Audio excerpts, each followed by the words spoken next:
你知道史莱姆洗衣店是怎么工作的吗？首先把脏衣服丢到清洁史莱姆肚子里，不用水不用电，脏衣服很快就被洗好了。接着金属史莱姆变成熨斗，把衣服烫平，然后再由粘性史莱姆把衣服叠好摆柜。异世界第一条全自动无人洗衣机诞生。男主准备开个派对，感谢帮助过他的人。大小姐带着女仆过来一块帮男主的忙。商会会长带了2个人来辅助男主开店。别看他们俩年轻，却已经是副店长级别。之后男主便开始给2人介绍工作流程。首先是请客人购买专用的衣物收纳袋，根据袋子的大小，洗衣费用会有所不同。客人付款后收取衣物，交给客人号码牌，这个号牌是客人提取衣物的唯一凭证，剩下的工作就交给清洁史莱姆就行了。男主问姐弟俩对洗衣店还有什么疑问？他真的能清理污渍吗？要怎么烘干呢？看来他们对史莱姆的用途还一无所知。让你们看看什么叫全自动无人洗衣机。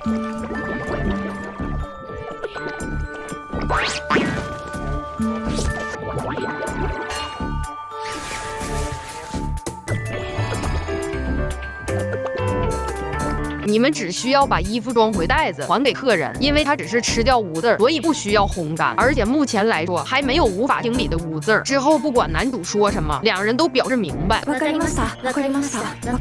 刚好这时男主邀请的客人全都过来了，在派对上史莱姆端茶送水什么活都干，金属史莱姆还表演了一个铁锅炖自己。男主在派对上准备的食材非常的好吃，就连公爵一家都忍不住夸男主手艺好，因为贵族聚会上昂贵的料理并不好吃。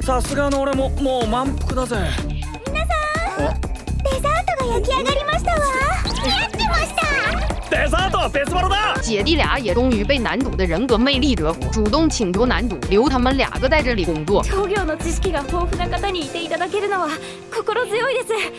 これからどうかよろしくお願いします。靠史莱姆开的洗衣店究竟能有多火爆？第2天，史莱姆洗衣店就算正式开业了。想着第1天没什么人，就把店交给员工，自己则去冒险工会打广告，顺便赚外快。到了工会，大家纷纷祝贺男主开张大吉，猫娘还帮男主免费宣传，到处贴小广告。男主在工会里接了个采摘药草的任务，路上顺便去清理了一下矿洞里的魔兽。今天洗衣店就算没客人，也不会亏钱了。可回到店里，就发现大厅已经人山人海，男主只好赶紧瞬移回到店里了解情况。原来大家听说这哥布林的屋子都能洗，纷纷将攒了好多年的衣服送过来清洗。于是男主开始承担起搬运衣物的工作。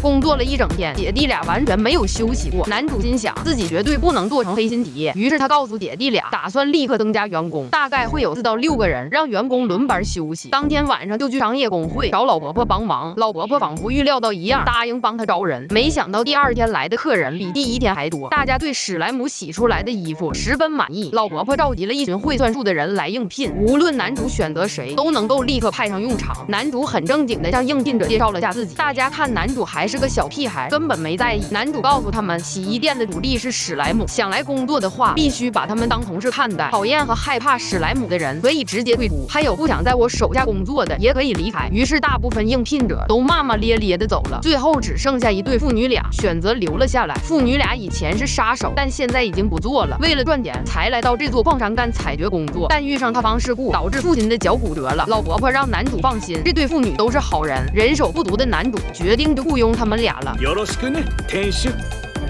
お世話になるよ、店主。原来真的能靠着一群史莱姆发家致富。男主带着新员工回来，发现店又爆满了，于是决定带着父女俩立马投入工作中。骨折的老费就在前台帮忙接待客人，小林则在洗衣房帮忙搬运衣物。总算是在傍晚闭店前消化完所有客人。男主让姐弟俩统计下今天的营业额，然后带着父女俩来到了里面的休息室，又从资源之家掏出了2只治愈史莱姆。原来男主打算治好老费骨折了的右脚，治愈史莱姆靠在右脚上散发着金光，没多久老费就奇迹般的站了起来，不光脚不疼了，身体还格外的灵活。好家伙，还真是使到病除。父女俩对男主这个老板感激涕零。姐弟俩告訴男主营业额已经翻了1倍，让男主可以考虑在其他城镇开分店了。信用できる人でさえあれば、視点を増やすのも考慮に入れるべきです。わかりました。